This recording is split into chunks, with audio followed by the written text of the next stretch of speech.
Imagine you're out on a walk on Monday. You run into a man pushing a baby in a stroller. You start chatting and you realize you have a lot in common.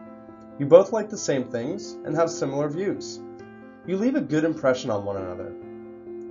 On your Tuesday walk, you see a woman pushing the same baby in the same stroller. You quickly conclude that this must be the wife of the man you met on Monday. Further, because of your good impression of the man, you make the assumption that the woman is also someone you would get along with. This may make you more inclined to strike up a conversation. This is an example of how one memory can guide decision making. But did you know that these quick memory tasks can actually change the way information is stored in your brain? First, your brain is made up of billions of neurons, and memories are formed through the strengthening of connections between these neurons, creating unique patterns which represent events. For example, we could think of your encounter with the man on Monday as being represented in this orange neural representation, while the encounter with the woman on Tuesday being represented in this green neural representation. Your brain can then reactivate these neural representations when you encounter information that is stored within them. This is how you remember. For example, seeing the same baby and stroller on Tuesday could cause you to reactivate your memory from Monday, and thus reactivate your memory of the man. Further, this simple reactivation of memory from Monday can cause your brain to link these two experiences. And thus, next time you see the man, baby, or woman, you are likely to recall both experiences. Remember the good impression you formed for the man on Monday? This also becomes stored in the brain, and when the two experiences are combined, this impression might spread to your representation of the woman.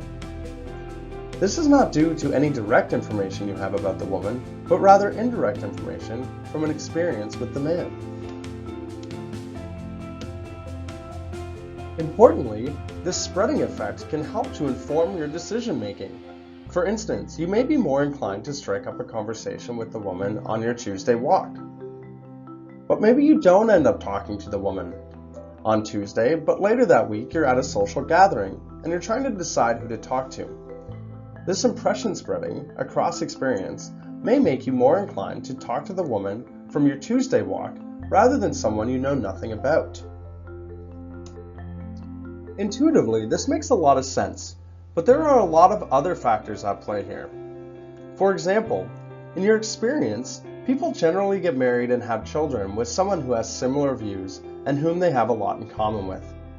Further, the people you see on your daily walks are usually very nice. It makes sense that you would assume these things about the woman. But what if we replace the baby with a random object, like a truck, and we replace the woman with a senior man?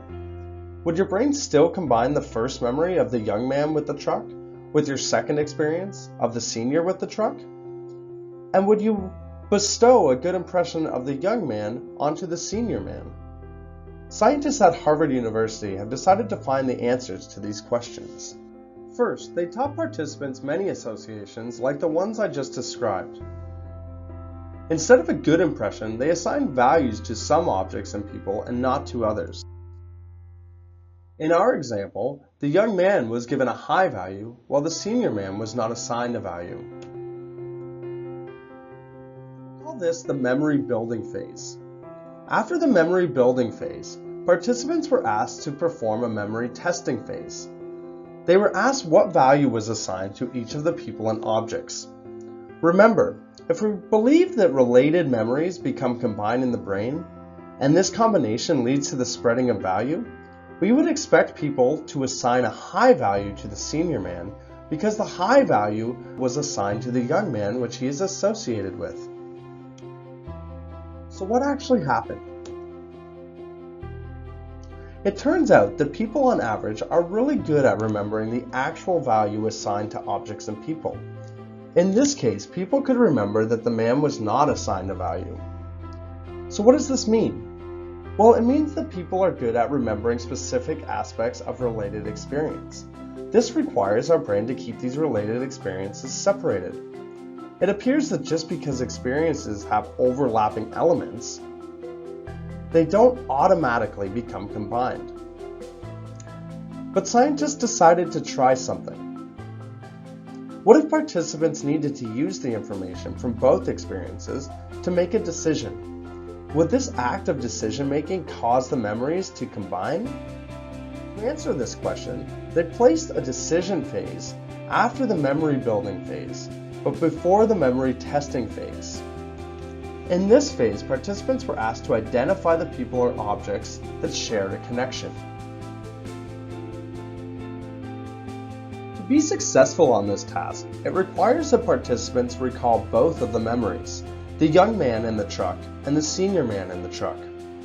By remembering that both the old man and the young man were associated by the truck, they can connect the two and thus provide researchers with the correct answer. After performing the decision-making task, participants were then asked what the value of each person and objects were. Interestingly, when people were asked after the decision task, they made more errors on the assigned values, thus assigning high values to objects and people that were assigned no value, but that were associated with other high-value objects or people. This suggests that the act of making a decision causes the value of objects to spread from one to another. In the brain, this may be caused by individuals combining these two memories.